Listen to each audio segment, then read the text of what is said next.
बिस्मिल्लाहिर्रहमानिर्रहीम। अस्सलाम वालेकुम स्टूडेंट्स, क्या हाल है जी। अल्लाह से दुआ करता हूँ कि आप सब लोग खैरियत से होंगे। स्टूडेंट्स, आज का हमारा टॉपिक है assignment number 1 MTH 603 fall 2021। Students, इसके टोटल 30 मार्क्स हैं और इसकी ड्यू डेट है 21 दिसंबर 2021। स्टूडेंट्स, इंस्ट्रक्शन आपने डिस्कस कर लेनी है, इनको आपने रीड कर लेना है। तो मैं सबसे पहले आपको एक नोट बता देता हूं जो कि क्वेश्चन के लास्ट पे दिया हुआ था। वो ये बता रहा है कि जितने भी क्वेश्चन आपने करने हैं उनमें आपने परफॉर्म 3 अल्ट्रेशन करनी है, इससे ज़्यादा परफॉर्म नहीं करनी। स्टूडेंट्स, अपने क्वेश्चन में आने से पहले आपसे रिक्वेस्ट करूंगा कि अगर आपने मेरा चैनल सब्सक्राइब नहीं किया हुआ तो मेरे चैनल को सब्सक्राइब करें और साथ में बेल आइकन को प्रेस करें ताकि मेरी हर आने वाली वीडियो आप तक पहुँच सके। स्टूडेंट्स, एक और आपसे रिक्वेस्ट करूंगा कि अगर आपकी कोई भी असाइनमेंट आती है तो वीडियो के डिस्क्रिप्शन में मेरा व्हाट्सएप नंबर दिया हुआ है। आप मेरे व्हाट्सएप नंबर पे इनबॉक्स में वो फाइल सेंड कर दिया करें। इंशाल्लाह उसका जल्द से जल्द जो है वो सलूशन आपको मिल जाएगा। तो स्टूडेंट्स, बढ़ते हैं अपने क्वेश्चन की तरफ।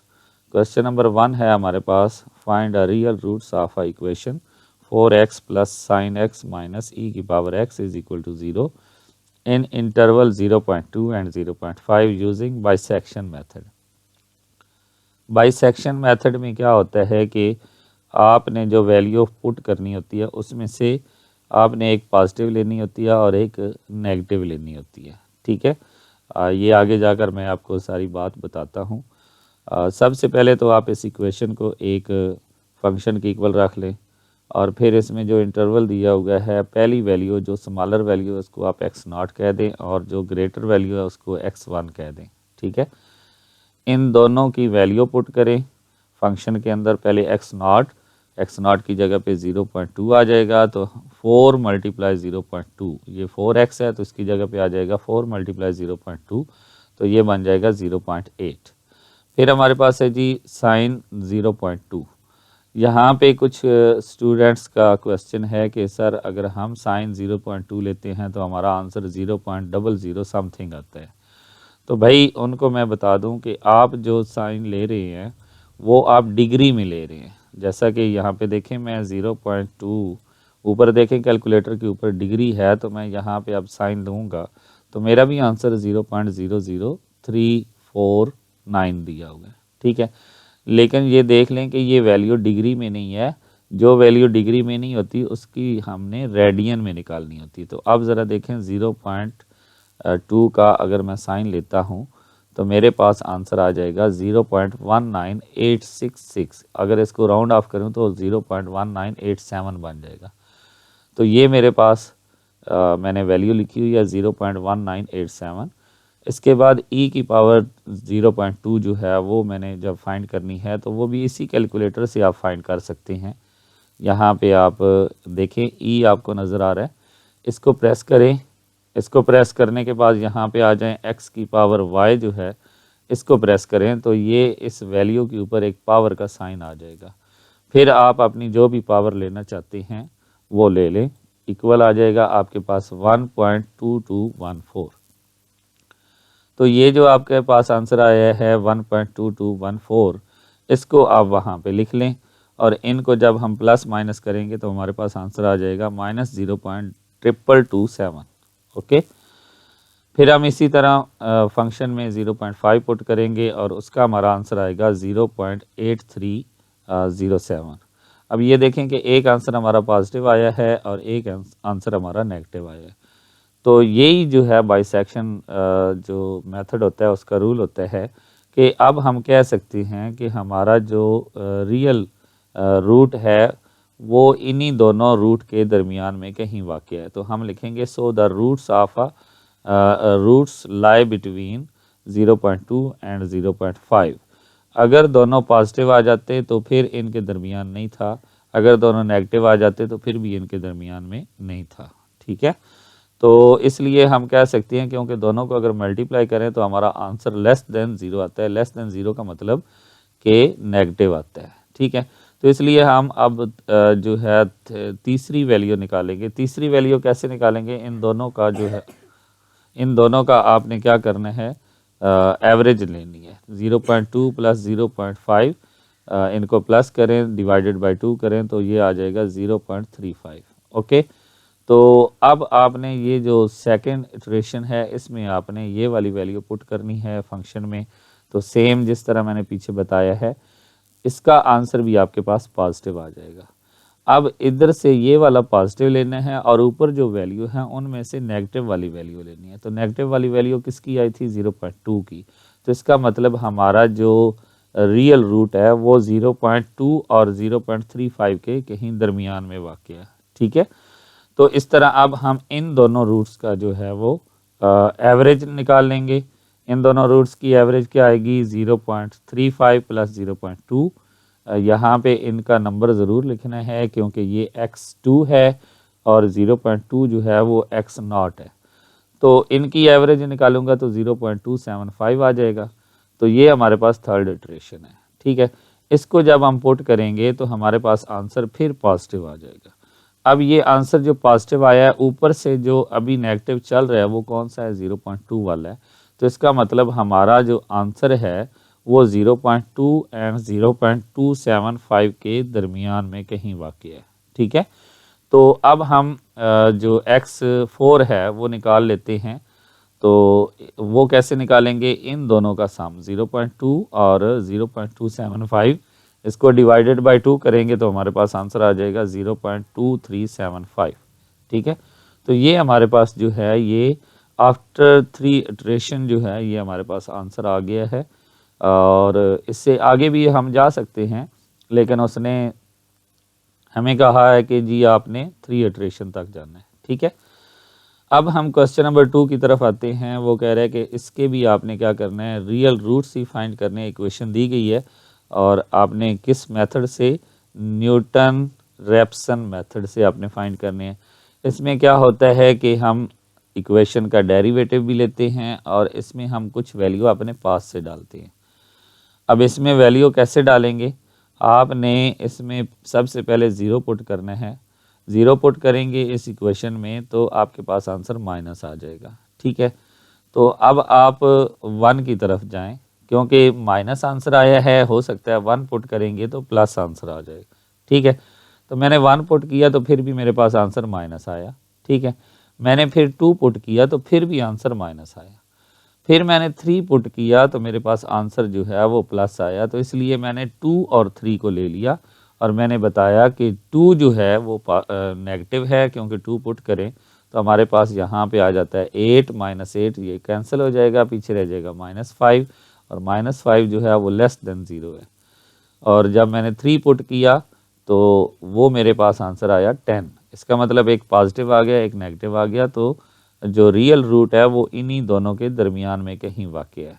ठीक है, तो इसलिए मैंने क्या किया, इसको 2 को जो है वो x0 कह दिया और 3 को x1 कह दिया।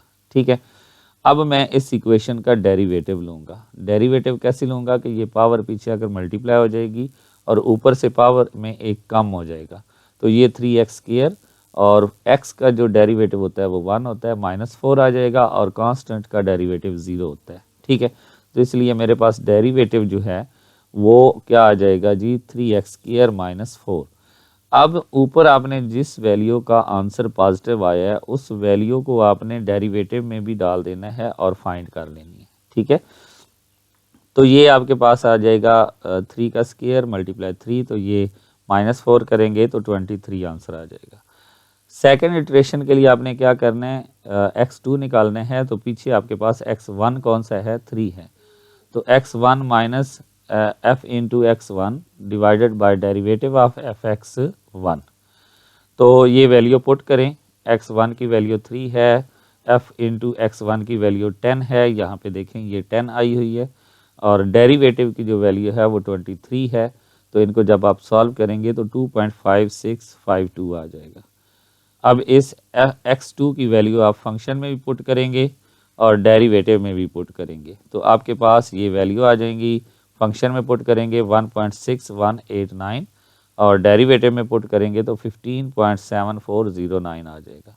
तो थर्ड इटरेशन के लिए आपने क्या करना है, x2 minus f into x2 derivative x2, तो यहाँ पे x2 की वैल्यू, यहाँ पे आपने जो fx की वैल्यू यानी कि x2 की वैल्यू ये वाली निकाली है 1.6189 और नीचे डेरिवेटिव की वैल्यू। इनको जब आप सॉल्व करेंगे तो पहले इन दोनों को डिवाइड कर लें, जो आंसर आएगा उसको आपने 2.5652 में से माइनस कर लेना है। तो आपके पास आंसर आ गया जी 2.4623। अब ये वाली वैल्यू जो है ये आपने fx में भी पुट करनी है और f डेरिवेटिव में भी पुट करनी है।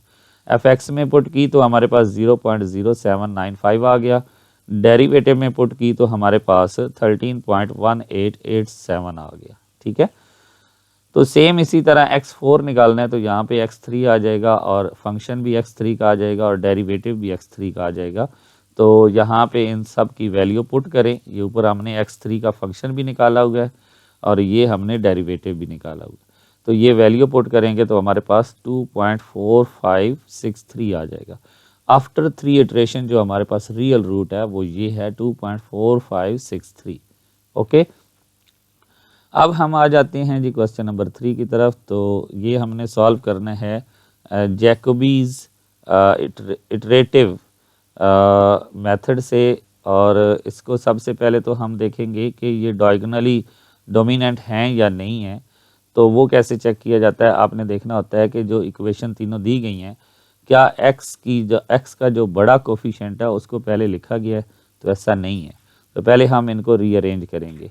तीनों में से जिस इक्वेशन का x की वैल्यू सबसे बड़ी होगी, x का कोफिशिएंट बड़ा होगा, उसको हम पहले लिखेंगे। फिर जो बाकी दो रह जाएंगी उनमें से हम देखेंगे कि y, चूँकि हमने पहला जो सिलेक्ट करना होता है वो x की वजह से और दूसरा जो सिलेक्ट करना होता है वो y की वजह से, तो इस तरह हम बाकी दोनों में से देखेंगे कि y की वैल्यू किसकी बड़ी है, तो वो 4 वाली बड़ी है। ठीक है, तो उसको लिखेंगे।